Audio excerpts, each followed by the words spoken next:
Il y a trop de choses à dire là. C'est quoi cette aventure? C'est quoi cette journée de dingue encore? Quand j'étais sur l'aire de repos, j'étais là en mode je vais en sortir, c'est un enfer, etc. J'arrive pas à dormir. Il y a des camions qui sont à côté de moi, qui laissent tourner leurs camions pendant hyper longtemps. Du passage, du bruit, tout. Bref. Je me suis dit, là, la dépanneuse va venir me chercher. Ça va être cool. Je vais sortir de cet enfer. Non, non, José. Non, non. Je crois que c'était pire finalement. Et c'est de pire en pire à chaque fois. Hein. Tout se dégrade. Hein. La dépanneuse vient me récupérer.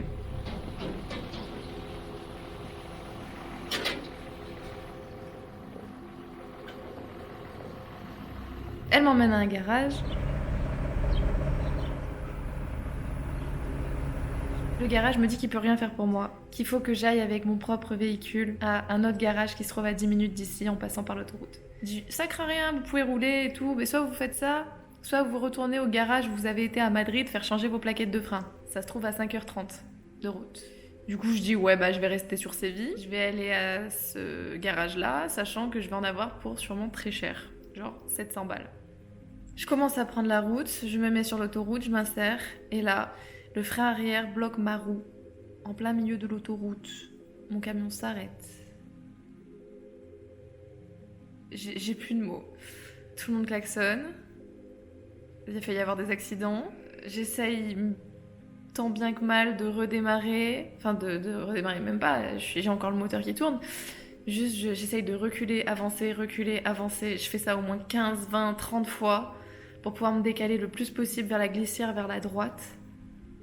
Pour être en sécurité, hein. Je suis toujours sur l'autoroute. Hein. Les voitures, elles roulent. Hein. Et là-bas, c'est limité à 120 sur l'autoroute. Du coup, je me mets le plus possible vers la droite, je sors du camion, je saute par-dessus la glissière, j'appelle mon assistance. Elle me dit qu'elle envoie une nouvelle dépanneuse, elle comprend pas et tout, parce que normalement, j'aurais dû être emmenée dans un autre garage, pas celui où j'ai été, enfin bref. J'essaye de communiquer par WhatsApp avec la dépanneuse, enfin le service de dépanneuse. Ils me disent qu'ils me trouvent pas, je leur envoie le point GPS, ils me disent que le point GPS ne marche pas. Ils me demandent d'envoyer des photos du coup, j'envoie les photos. Ils me disent ok très bien, nous arrivons dans 45 minutes. 45 minutes. Je suis au milieu de l'autoroute. Je suis sur le côté, derrière la glissière certes, mais à tout moment une voiture arrive un peu vite et me défonce le camion. Et là, c'est sûr, j'aurais plus de problème, il sera mort mon camion. J'ai dû attendre plus d'1 heure derrière la glissière.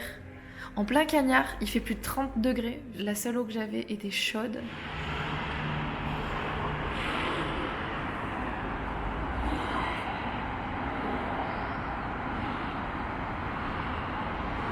Ils ont pas voulu me mettre de dépanneuse pour aller jusqu'au prochain garage. Ils ont voulu que j'y aille par mes propres moyens. Bah voilà. Du coup, j'attends une autre dépanneuse là. Et le garage, il est vraiment à 3 minutes de là où je suis, quoi. J'ai les boules. Le souci potentiel, c'est que le garage à Madrid où j'ai fait changer mes plaquettes de frein, ils les aient pas remis correctement. Ou je sais pas, ils ont fait un truc qui allait pas. Du coup, ça a fait travailler mon étrier ou je sais pas trop ce qu'on m'a raconté. Ça a rétréci les plaquettes ou j'en sais rien. Et du coup, vu qu'elle se barre, c'est ça qui fait que ça a fait freiner mon camion et du coup ça bloque les roues arrière. Putain, j'aurais su, jamais je les aurais fait changer ces plaquettes de frein. La nouvelle dépanneuse arrive, je me mets à l'intérieur, je souffle et je me dis enfin, c'est terminé cet enfer, c'est fini, on passe à autre chose là, stop. Il va m'emmener au garage, tout va bien se passer. Enfin, je suis dans la deuxième dépanneuse de la journée. J'en peux plus. Genre, j'ai cru que j'allais mourir. Là, dès que la dépanneuse est arrivée, j'ai dit au mec, je fonce, je monte dedans, j'en peux plus, je suis pas bien et tout. Ah, je le laisse gérer. Hein. Le mec me dit, c'est bizarre, je l'ai monté sans problème, quoi. Genre, la roue s'est pas fait freiner. Vous êtes sûr de ce que vous me racontez? Oui, mon gars. Sinon, je serais pas arrêtée en plein milieu de l'autoroute. Petit indice quand même, hein. Du coup, il me dit ok, bon, bah, si vous êtes sûr, je vous emmène au garage. Le garage était à 4 minutes. Hein. Il dépose mon camion au garage. Je vois ma roue qui fait ça. Je suis dans le bureau, je remplis des papiers, etc. avec un mec.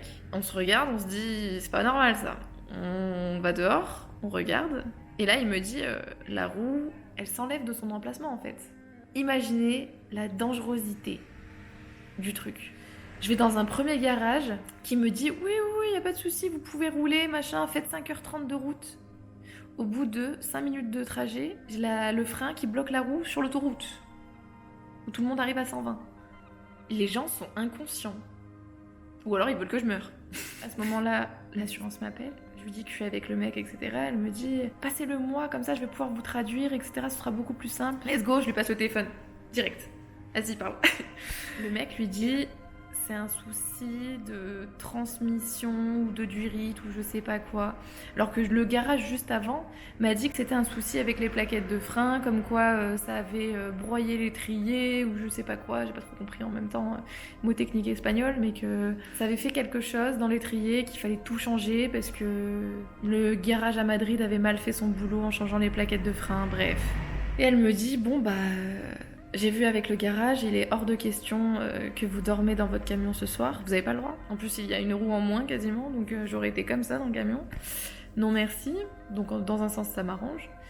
Et elle me dit, essayez de trouver un hôtel à moins de 50 € dans les alentours. Comme ça, vous passez la nuit là-bas. Demain, ils font le diagnostic et ils vous rappellent pour vous dire le problème que votre camion il a, le coût et le temps d'immobilisation. Ok, pas de souci. Et là, elle me dit... Je vous appelle un taxi, il arrive, il vous emmène à votre hôtel.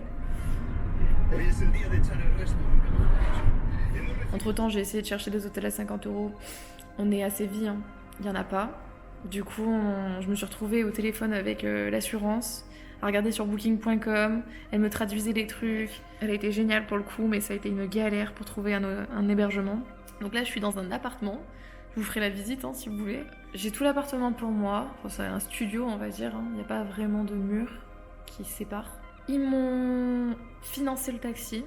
Et normalement, ils vont aussi me financer l'appartement à hauteur de 50 €, bien évidemment, parce que je devais en trouver un à 50 €.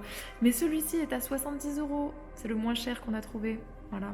Donc j'ai quand même 20 € de ma poche à débourser. Voilà où j'en suis. Le mec du taxi était super sympa. Le mec de la dépanneuse aussi, les mecs des garages où j'ai été aussi, puisque j'ai fait 3 garages. J'ai pas fait 3 garages, attendez. Il y a eu les 4 premiers, enfin les 3 premiers qui pouvaient pas me prendre, le 4e, le 5e. Je crois que je suis à mon 5e garage là. Ils ont été super sympas avec moi, y a pas de souci. Mais le problème du camion est toujours pas réglé quoi. On va voir le positif. Le positif attire le positif de toute manière. Je suis dans un logement, je suis en sécurité. Chose que je vous ai pas dit aussi, c'est que du coup ça a été un enfer pour rentrer à l'intérieur du logement parce que il y avait aucune indication. J'ai dû contacter le mec sur WhatsApp en lui demandant comment rentrer.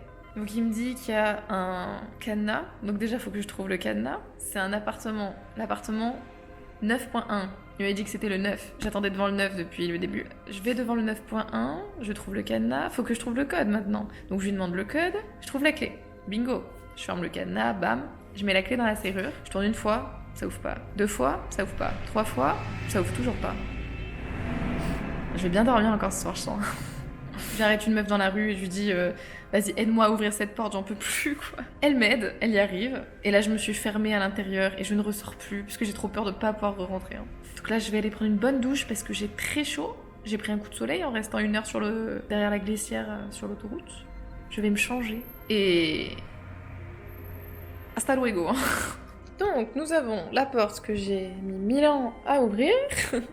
Ensuite, nous sommes directement dans la cuisine. Voilà, il y a une machine à laver, j'en cherche une depuis un petit moment pour laver mes fringues, là. Enfin une laverie du moins. Bah j'ai pas mes fringues avec moi du coup, j'ai dû prendre des affaires pour une nuit. Voilà, la petite cuisine. Ensuite, on passe au salon. Voilà. Petite table pour manger. Donde está? La luz. Voilà. Petite salle de bain que je vais utiliser dans pas très longtemps parce que j'ai chaud, je n'en peux plus. Chambre. C'est bien pour une nuit. Maintenant, je vais profiter au max, mais vraiment au max de ce soir pour me reposer, me laver. S'il y a des punaises de lit, je pète un plomb. Je vais vérifier s'il y a des punaises de lit après. Mais demain, ça va être la merde aussi. Parce que je dois quitter le logement à 11 h. Le garage doit faire son diagnostic et me rappeler à la suite pour savoir combien de temps ça va prendre les réparations. S'il m'appelle pas avant 11 h, je me retrouve dans la rue avec mes affaires mon PC du coup, parce que je voulais pas le laisser dans mon camion. En attendant un coup de fil du garage, sans rien pouvoir faire, sans être en sécurité quelque part. Voilà. Ça va être super. J'ai hâte. Oh, tellement hâte d'être à ce moment-là. Vraiment, hein. Ce sera le meilleur moment, je pense. C'est à ce moment-là que je me suis dit, meuf, t'aurais grave dû prendre ton sac de couchage.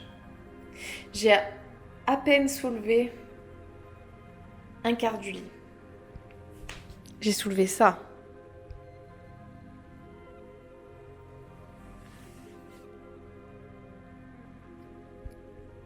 J'ai envie de canner. J'ose tellement pas soulever le reste. Qu'est-ce que je vais y trouver? Alors, c'est gentil, hein. Tu m'as mis des serviettes, José, c'est cool, mais j'arrive pas à savoir si c'est des punaises de lit ou pas.